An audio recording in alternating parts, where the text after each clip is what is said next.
गया। हम ये कह सकते हैं कि once a journal always a journal. और इस वक्त जनरल साहब जो है हमारे साथ स्क्रीन पर हैं, राकेश आपके साथ हैं, और शायद हम ये दिन नहीं देख पाते अगर जनरल साहब 24/7 वहां पर नहीं होते। इन्हीं की जुबानी हम सुनना चाहेंगे।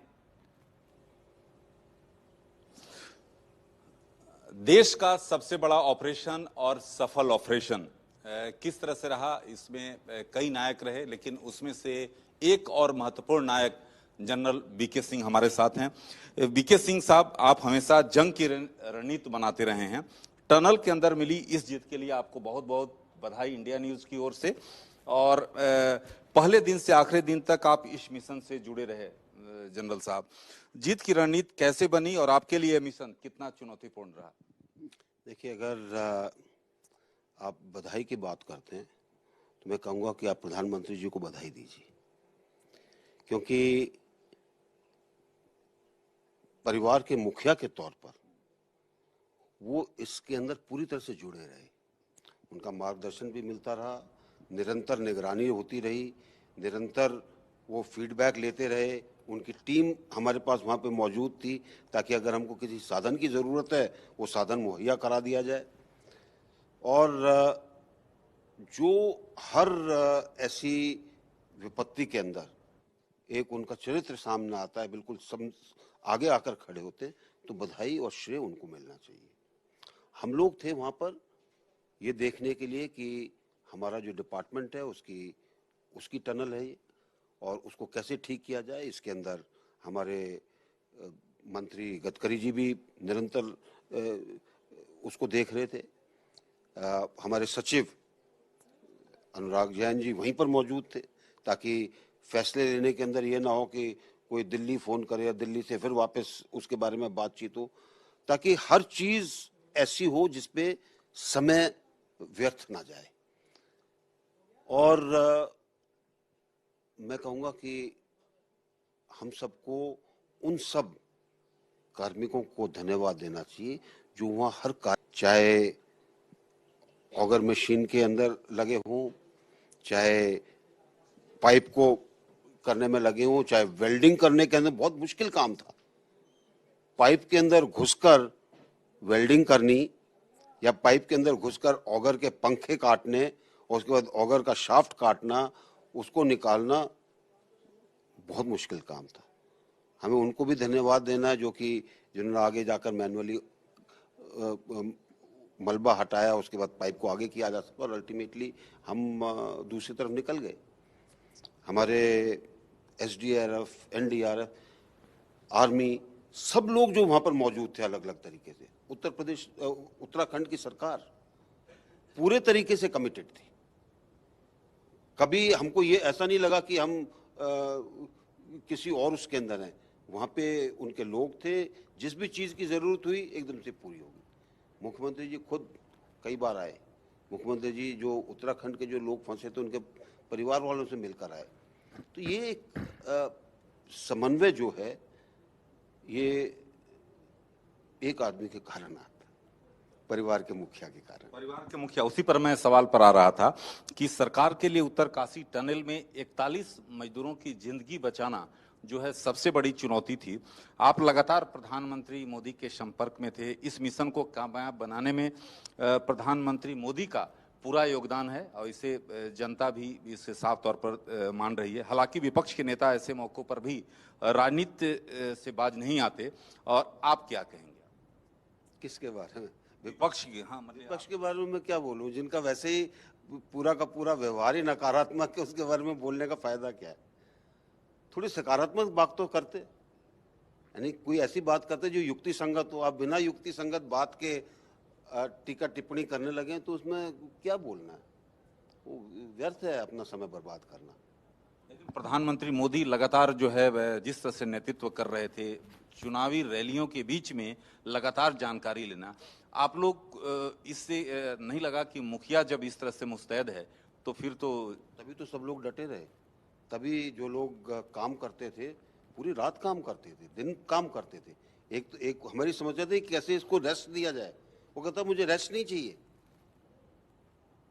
मेरे भाई दूसरी तरफ हैं, मेरे को पहुंचना है वहां तक।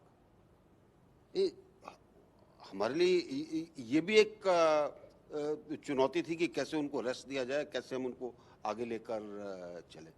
तो मैं ये कहूँगा कि एक जो लक्ष्य था उसकी प्राप्ति के लिए जो भी हमें चाहिए वो मिलता रहा, हमें कोई हमें परेशानी नहीं हुई। अलग अलग विकल्प, जहाँ कहीं बाधा आ जाती थी तो दूसरे विकल्प भी ढूंढने पड़ते हैं, वो भी चालू किए। और एक जिसके ऊपर हमें भरोसा था कि वो हमारा पूरा हो जाएगा, वो बाधाओं के बावजूद वो पूरा हुआ और सकुशल हम सब लोगों को निकाल सके। जनरल साहब, 17 दिन में कई ऐसे मौके आए जब रेस्क्यू टीम के चेहरों पर मायूसी छाई, ऑगर मशीन टूटी तो बड़ा झटका लगा। ऐसे पलों में आपने कैसे पूरी टीम को उत्साह बढ़ाया और रेस्क्यू ऑपरेशन जारी रखा, क्योंकि आप जनरल रहे हैं? काम करते जाओ, अपने आप मायूसी दूर हो जाती है क्योंकि देखिए, बाधाएं आएंगी और बाधाओं से घबरा कर अगर हम रुक जाएंगे तो काम पूरा नहीं होगा। और मेरा मानना है कि राकेश भाई, एक सवाल मैं भी यहाँ से पर पूछना उनको चाहूँगा।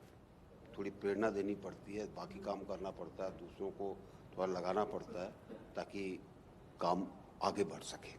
अच्छा जनरल साहब, रेस्क्यू ऑपरेशन के लिए जो वार रूम बना उसके बारे में लोगों को कम ही मालूमात है। आप इस ऑपरेशन की कोर टीम के बारे में कुछ बताना चाहेंगे जिससे देश के बीच साझा किया सके इंडिया न्यूज के जरिए, क्योंकि 17 दिनों में सेना, NDRF, rat miners engineer team से लेकर विदेशी एक्सपर्ट तक रात मजदूरों को बचाने में जुटे रहे। इस टीम के बारे में क्या कहेंगे? देखिए, एक हम इन सब के साथ एक हमारी समन्वय बैठक होती थी। उसके बाद ग्राउंड के ऊपर उनके जो लोग थे उनके साथ देखते थे वो क्या काम कर रहे हैं, वहाँ पे क्या दिक्कत आ रही है, उनको उस दिक्कत को हम कैसे दूर कर सकते हैं ताकि एकदम से उसके ऊपर फैसला लिया जा सके। और जब आप जमीन पर होते हैं तो आपको फैसला लेने में आसानी होती है। कुछ चीज़ों के अंदर थोड़ा सा informal आपको type ऊपर का बताना पड़ता है, कुछ चीज़ों में दूसरी चीज़ें करनी पड़ती हैं। और मेरा मानना सर है इजाजत दें कि तो। जिस तरीके से क्यों प्रधानमंत्री जी की खुद की कार्यालय से एक टीम वहाँ पर मौजूद थी तो हमें कोई दिक्कत नहीं हुई, वो चीज़ पूरी हो जाती थी। जनरल साहब, पहला मजदूर जब आपके सामने टनल से बाहर निकल कर आया तो क्या एहसास था? वहां मौजूद लोगों की पहली प्रतिक्रिया क्या थी? किस तरह से आप? देखिए, जो हमारा अंदर वो रेट माइनर है खोद रहा था, उसने कहा जी बस पहुंच गए। वो उसके बाद वो दोपहर को शुरू होगा कि जी हो गया हो गया हो गया, वो हुआ नहीं था। अभी टाइम था, उसके अंदर कम से कम 2.5 मीटर के करीब जगह और बकाया थी, लेकिन शायद उसको आवाज़ वहाँ से सुनाई दी या जो कुछ भी हुआ। और उसके बाद हमको टाइम लगा, बल्कि 2.5-3 मीटर की जगह थी उसमें। दूसरा एक पाइप वेल्ड और करना पड़ा हमको, थोड़ा सा उसमें टाइम लगा। और जब एक बार वो पुश किया गया उसके बाद वो खुल गया। और जो पहला जो हमारा कर्मी आया, विजय नाम था उसका, चेहरे पे उसकी खुशी खुशी थी, इतने दिनों के बाद निकल कर आया। और किसी की दिक्कत नहीं थी, खुश था, बोला जी वहां कोई दिक्कत नहीं थी मुझे। लेकिन बाहर आके उसको खुशी जो थी वो अपने आप के अंदर एक बहुत महत्वपूर्ण वो थी। जनरल साहब, टनल रेस्क्यू ऑपरेशन जो है नए भारत का सपना साकार कर गया। देश के नेतृत्व में आम लोगों का भरोसा और मजबूत हुआ है। प्रधानमंत्री मोदी का नया भारत और मोदी है तो मुमकिन है जैसे भाव से सोशल मीडिया पट गया। देखिए, वो स्वाभाविक है और इसलिए मैंने आपको कहा अगर श्रेय जाना है तो परिवार के मुखिया को श्रेय है। उनका हाथ था सबके ऊपर, नीचे से लेके ऊपर तक, उसका फर्क पड़ता है। और नए भारत की यही पहचान है। और एक और चीज भी तो है ना परिवार अगर इकट्ठा राकेश होता जी, तो एक सवाल ना मैं भी पूछना चाहता हूँ, इनफैक्ट एक चीज कहना चाहता हूँ जनरल वी के सिंह से। अच्छा, एक जनरल साहब, एक हमारे एंकर हैं सचिन अरोड़ा जी, वो लगातार जो है आपसे सवाल पूछना चाह रहे थे। वो बोले कि भाई एक सवाल मेरे से पूछे। आप सचिन बताइए क्या सवाल पूछना चाह रहे हैं जनरल साहब? हाँ, क्योंकि मैं आपके थ्रू ही पूछूंगा तो आप जरूर जो है मेरे सवाल रखिए। जब से जनरल साहब ने पूरा ये ऑपरेशन सक्सेसफुली किया ना जनरल साहब, तब से सोशल मीडिया पर ये चल रहा है कि पीएम मोदी का कोई हनुमान है ना तो सर आप हैं, संकट मोचन है आप सर। यमन से शुरू होता है ऑपरेशन, कहाँ इम्पॉसिबल होता है वो भी ले आते हैं, सूडान तक ले आते हैं, कि अगर कोई राम के हनुमान है तो आप हैं। देखिए राम सीधे तौर पर सवाल है कि राम के हनुमान हैं तो जनरल वीके सिंह हैं, और सोशल मीडिया पर ये पूरी तौर पर पट गया है। इसे किस तरह से देखते हैं? सूडान जिस तरह से लोगों को निकालने की बात हो, चाहे आप यूक्रेन में की बात किया जाए, जिस तरह से आपने भूमिका अदा किया, प्रधानमंत्री ने भी जो बात किया तो उसमें आपका जिक्र करना, तो ये गर्व होता है कि भाई चलिए राम मोदी जी हैं तो हनुमान हैं। देखिए, मैं तो एक साधारण सा व्यक्ति हूँ, जो काम दिया जाता है कोशिश करता हूँ कि उसको पूरी तरह से किया जाए, और इसके अंदर अगर सफलता आती है तो सफलता का श्रेय उनको जिन्होंने मुझे काम दिया। अच्छा, एक जनरल साहब, कुछ लोग जो आपके करीबी हैं उनसे बातचीत हो रही थी, ये साफ तौर पे कर रहे थे कि जनरल साहब जब तक रहे वहां पर किसी फोन अटेंड नहीं करना, नहीं अभी कोई इंपॉर्टेंट काम है तो अभी हमारे लिए यही ध्येय है, अभी कोई बात नहीं होगी। तो ये जनरल साहब का चेहरा देखिए, चेहरे पर थकान साफ तौर पर दिख रहा है, लेकिन मिशन, सफल मिशन करके निकले हैं। तो जनरल साहब ऐसी ऐसी चुनौतियों से भले ही जंग में निपटते रहे हैं सचिन, लेकिन जनरल साहब ने ऐसे जंग जीत कर आए हैं, पूरे देश जो है नाच कर रहा है, जिन्होंने जरूर जो इनके मुखिया हैं यानी प्रधानमंत्री नरेंद्र मोदी का नेतृत्व को लेकर जो बातें कही वो सही है। प्रधानमंत्री हैं तो मुमकिन है, भले ही सोशल मीडिया और विपक्ष को ऐसे मसलों पर राजनीति नहीं करनी चाहिए। बॉलीवुड को हर बार एक स्क्रिप्ट दे देते हैं, हर बार एक वो दे देते हैं, एक नया चैलेंज की भाई इतने हीरो कहां से ढूंढ के लाएं। हाँ, ये जरूर है सचिन कि बॉलीवुड को एक अब जो अक्षय है कुमार करेगा, जनरल साहब जरूर दे इस मिशन में अक्षय कुमार इनका रोल करेगा, इस मिशन में अभिषेक बच्चन करेगा, या इस मिशन में कोई और करेगा। भाई हमारे वीके सिंह तो वही है, हर बार एक नई स्क्रिप्ट दे देते हैं।